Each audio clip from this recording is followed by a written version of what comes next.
Good morning students. स्वागत है आप सभी का आपके अपने YouTube channel NCERT maths with Lohia में। लगातार बने रहे हमारे साथ। देखिए बेटा, एपी चैप्टर चल रहा है लगातार। एपी के बेस की वीडियो 5.1 की वीडियो चैप्टर 5 है बेटा। एपी 5.2 की 2 वीडियो आ चुकी हैं। आज 5.2 क्वेश्चन नंबर 6 करेंगे। चेक वेदर माइनस का 150 is a term of AP 852 dash dash dash. Check करना है बेटा। क्या चेक करना है कि माइनस का 150 एक दी गई सीरीज एपी है बेटा। एपी एक सीरीज गिवन है 11 8 5 2 डैश डैश डैश। एक एपी है बेटा। इसका कौन सा term, which term of an AP check करना है कि कोई इसका टर्म चेक वेदर माइनस का 150 एक टर्म है किसकी बेटा 11 8। ए क्या है बेटा 11 है, बी है 8 minus 11 is equal to minus का 3। ए एन चेक करना है बेटा माइनस का 150, तो माइनस का 150 is equal to 11 plus n minus 1 into d. D की वैल्यू बेटा गिवन है -3। चेक वेदर बेटा, क्वेश्चन है चेक वेदर माइनस का 150 इज अ टर्म ऑफ एक एपी गिवन है बेटा। एपी गिवन है 8 11 8 5 2। इस एपी का कोई टर्म माइनस का 150 है या नहीं ये चेक करना है। तो ए एन माइनस का 150 11 इधर के माइनस का is equal to n minus 1 into minus 3 minus का 161 अपॉन माइनस का 3 is equal to n minus 1 minus से माइनस 3 से 161 कंप्लीटली डिवाइड नहीं हो सकता। इसलिए dear student it is not a term of given AP. इसकी कोई भी टर्म बेटा माइनस का 150 नहीं है। 11 8 5 2 एक एपी गिवन है बेटा।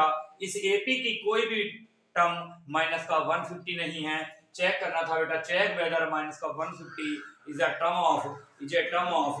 इसलिए बेटा कोई भी टर्म इसकी क्या नहीं है, इसकी कोई भी टर्म बेटा माइनस का 150 नहीं है।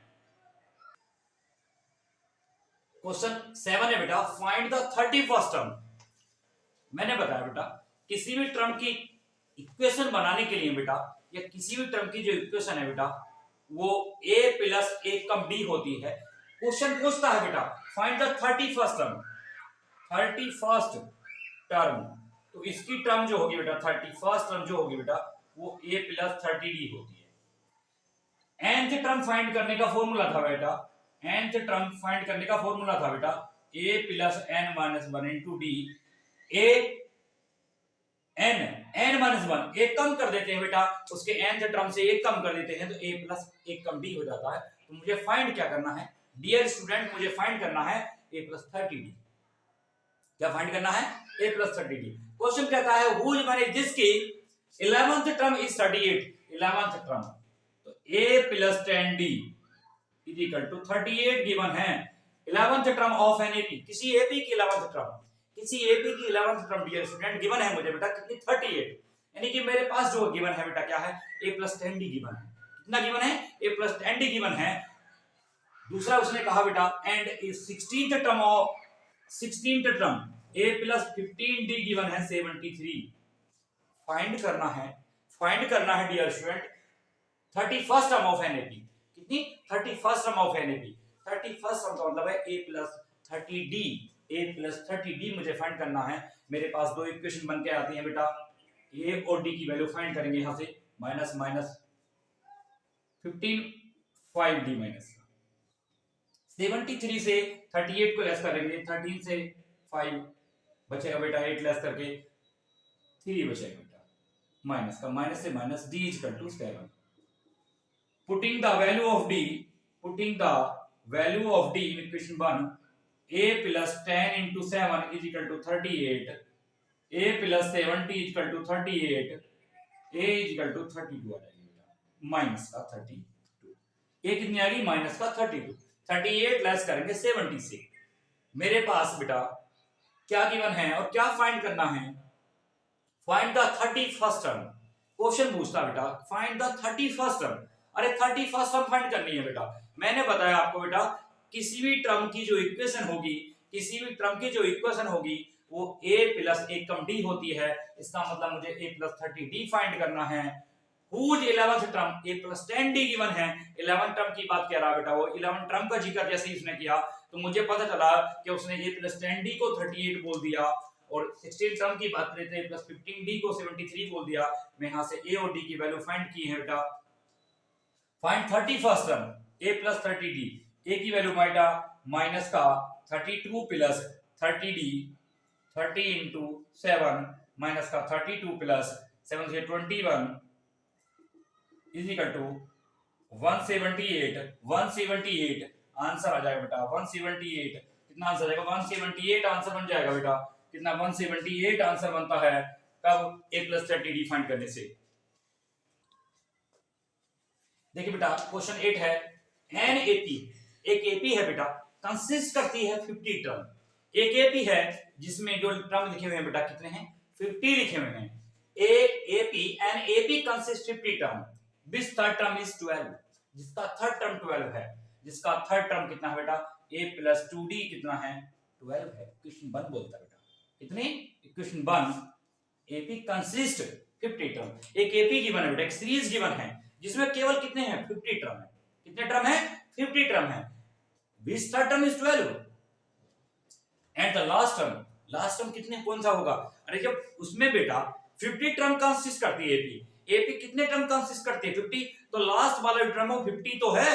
जब हमारे पास टोटल 50 रुपीज ही तो है जेब में, तो लास्ट वाला अंक जो मेरे पास 50 तो हुआ।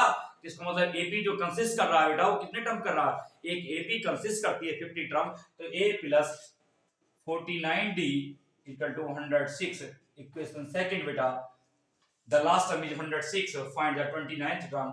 a और d की वैल्यू फाइंड करेंगे बेटा माइनस का 47d is equal to minus का 94, d is equal to 2। Putting the value of d, putting the value of d in equation 1, a plus 2d is equal to 12। a की value बेटा find करनी है 2 into 2 is equal to 12। d की value 2 हम find कर चुके हैं। a is equal to बेटा 12 minus 4, a is equal to 8। a की वैल्यू आ जाती है 8, d की वैल्यू आ जाती है 2। AP consist 50 term. मेरे पास पूरी जो सीरीज बनी हुई है, पूरी जो AP है बेटा उसमें कितने टर्म हैं 50 टर्म है। AP कंसिस्ट करती है 50 term, which third term a plus 2d। Third term के जिक्र करते ही मुझे पता चला कि उसने a प्लस 2d का जिक्र कर दिया, क्योंकि किसी भी टर्म की जो इक्वेशन होती है वो a plus a come d होती है। तो AP ने 50 टर्म को कंसिस्ट किया है, तो 49d इसकी लास्ट टर्म होगी बेटा। a और d की वैल्यू फाइंड करते हैं। फिर वो पूछता है find 29th term. 29th term find करना है, 29th टर्म फाइंड करना है जो कि a प्लस 28d होगा, जो कि क्या होगा a प्लस 28d होगा, जो कि क्या होगा बेटा a प्लस 28d होगा। a की वैल्यू मैंने फाइंड की बेटा 8, d की वैल्यू फाइंड की मैंने 2, तो 8 प्लस 56 इज इक्वल टू बेटा 64। AP कंसिस्ट करता है 50 टर्म, इसका मतलब है पूरी AP में 50 टर्म है। इसका मतलब लास्ट टर्म यदि 106 बोलता है तो a प्लस 49d हुआ। लास्ट वाली टर्म 50 तो है, which term and third term a plus 2d 12 है। a और d की वैल्यू फाइंड करने के बाद उसने बोला कि find 29th term. 29th term बेटा कितनी आ गई a plus 28d, 8 plus 28 into 56 और 8 64, इसकी 28 टर्म यानी a plus 28d 29th term कितनी आ जाती बेटा 64। क्वेश्चन है बेटा if the third term of and the ninth term of RAP। देखिए बेटा third term and the ninth term किसी AP की बेटा थर्ड टर्म, किसी AP की third term and the ninth term, third term and the ninth term, third term a plus 2d कहते हैं जिसे कितना है 4, और a प्लस 9th टर्म बोला बेटा a प्लस 8d कहते हैं जिसे माइनस 8 है। यहां से a और d की वैल्यू पहले फाइंड करते हैं बेटा। Minus minus plus 2d 6d minus का 6d बचेगा बेटा, 8 और 6 12, d की वैल्यू -2, d की value -2, putting the value of d in equation 1, a plus 2 into -2 is equal to 4, a is equal to 4 plus 4, 2 2 जा 4 हो जाएंगे, प्लस जाके धरो 8, a की वैल्यू 8, d की वैल्यू -2, a की वैल्यू 8 और d की वैल्यू -2। क्वेश्चन है बेटा, if the third term and the ninth term are ap, एक ap गिवन है बेटा, जिसका third term a plus 2d, third term कहती मुझे पता चला कि a plus 2d के लिए बोल रहा है, and the ninth term a plus 8d given है बेटा, 4 और -8। मैंने a और d की वैल्यू यहां से फाइंड करता हूं। वो क्वेश्चन क्या था बेटा, which term of this ap is 0, इसकी कौन सी टर्म 0 होगी। दो कंडीशन बेटा, देखिए बेटा an इसको 0 मान लें, क्योंकि कौन सी टर्म इसकी 0 होगी, जिस टर्म तक पहुंचाने का काम कर रहा बेटा वो an होती है, और n मुझे नंबर ऑफ टर्म फाइंड करना है, n मुझे नंबर ऑफ टर्म फाइंड करना है, an 0 है बेटा, a की वैल्यू 8 आ जाती है और d की value -2। 0 is equal to a, ये कितना 8 प्लस n -1 इंटू -2, माइनस का 8 इधर आएगा बेटा, माइनस का 2 नीचे, n -1, 2 4 जाएगा 8 is equal to n -1, n is equal to 5। इसकी फिफ्थ टर्म इस एपी की बेटा, जिस एपी का हम बात कर रहे हैं, जिसका थर्ड टर्म 4 है, जिसका नाइन्थ टर्म -8 है, इसका फिफ्थ टर्म 0 होगा। मैंने निकाला इसका फिफ्थ टर्म 0 होगा। एक कंडीशन तो बेटा ये an में वैल्यू रख लें। दूसरा बेटा, मेरे पास a और d वैल्यू आ जाती हैं, तो मैं AP बना के देखता हूं कौन सा पार्ट इसका 0 बनता है। 8 जब d माइनस की तो घटता क्रम 6 4 2 0, पहला टर्म, दूसरा, तीसरा, चौथा, पांचवा टर्म इसका 0 होगा। इसका fifth term of this AP is 0, the fifth term of this AP is 0, इसका फिफ्थ टर्म 0 होगा। दोनों कंडीशन बेटा an से भी फाइंड कर सकते हैं, AP बना के देख लें इसका कौन सा टर्म 0 बनता है, इस तरीका से निकाल लेंगे। तो बेटा कौन सा फिफ्थ टर्म R0 होगा, fifth term of this AP 0। Question 10 है बेटा, the 17th term of an AP exceeds, बढ़ जाता है, ज्यादा है, एक्सीड ज्यादा है या बढ़ जाता है, इससे ऊपर जाता है, किससे, इट्स 10th टर्म, इसके 10 टर्म से y7 find the common difference. कोई एक एपी है बेटा जिसका 17th टर्म जिसको कहते हैं बेटा 17th टर्म, जिसको कहते हैं a plus 16d एक्सीड बढ़ जाता है 10 टर्म से, किससे बेटा, 10 टर्म से, जिसको कहते हैं बेटा a plus 9d। इस वाले a plus 9d से a plus 16d कितना बढ़ जाता है बेटा, 17th term of an AP exceed बढ़ जाता है बेटा। डियर स्टूडेंट, किसी एक एपी का, जैसे एपी गिवन है बेटा, उसका 9 टर्म, 10 टर्म, 11 टर्म, यदि डी पॉजिटिव है तो बेटा अगले वाले जितने भी टर्म होंगे वो बढ़ते चले जाएंगे। मान लीजिए किसी एपी का सेकंड टर्म 4 है तो उसका थर्ड टर्म 2 के डिफरेंस से 6 होगा, फोर्थ टर्म 8 होगा, ऐसे बढ़ते चले जाते हैं। इसी प्रकार से कहा बेटा 17th term of an AP, जिसे a plus 16d कहते हैं, किसी भी एपी का टर्म, किसी भी टर्म के लिए कंडीशन होती है बेटा a plus एकम d, उसका बेटा 10 टर्म से बढ़ जाता है कितना, बाय 7।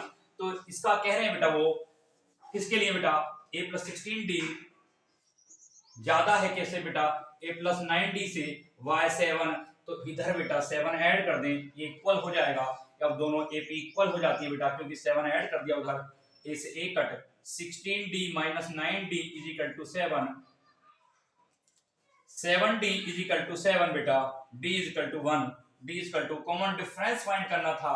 इफ द क्वेश्चन बोलता बेटा the 17th term of NAP, इसका 17वां टर्म, 17 टर्म, इसके 10 टर्म से 7 ज्यादा है, फाइंड द कॉमन डिफरेंस। यदि डी पॉजिटिव है तो ऊपर बढ़ने वाले जितने भी टर्म होते हैं बेटा वो सब एक्सीड होते हैं, बढ़ जाते हैं, ज्यादा होते हैं। इसी प्रकार बेटा 17 टर्म से ज्यादा, 10 टर्म से ज्यादा, 17 टर्म है by 7, find the common difference. A plus 16 से ज्यादा था, ए प्लस 16 ज्यादा है ए प्लस 90 से बाय 7, 7 इधर ऐड करते हैं। जिस पड़ले में वजन कम है उस पड़ले में उतना डाल दो, बराबर हो जाएगी तराजू भैया। 17 टर्म पहले से ज्यादा था, 10 टर्म से 7 ज्यादा था, तो 10 टर्म की तरफ मैंने 7 भर दिया। अब दोनों ही पड़ले बराबर हो गए बेटा, ए से ए कट। 16d - 9d = 7 और 7d = 7, d की वैल्यू 1 आ जाती है बेटा। फाइंड द कॉमन डिफरेंस पूछता है बेटा, फाइंड द कॉमन डिफरेंस पूछता है, तो d की वैल्यू कितनी आ जाती है बेटा, d की वैल्यू 1 आ जाएगी। देखिए स्टूडेंट्स, परीक्षा चल रही है आपकी, परीक्षा के लिए आपको बहुत बहुत शुभकामनाएं मेरी तरफ से। आपका आपके अपने YouTube channel NCERT maths with Lohia में बहुत बहुत स्वागत है। लगातार तैयारी में आप बने रहें, हम आपके साथ बने हुए हैं। किसी भी स्टूडेंट्स को किसी क्वेश्चन में डाउट होता है, कुछ पूछना है, कुछ डाउट है, वो कमेंट सेक्शन में कमेंट्स कर सकते हैं। यदि आपको हमारी वीडियो पसंद आती है, लाइक करें, कमेंट करें, शेयर करें और चैनल को सब्सक्राइब करें। हम आपके साथ बने हुए हैं। धन्यवाद।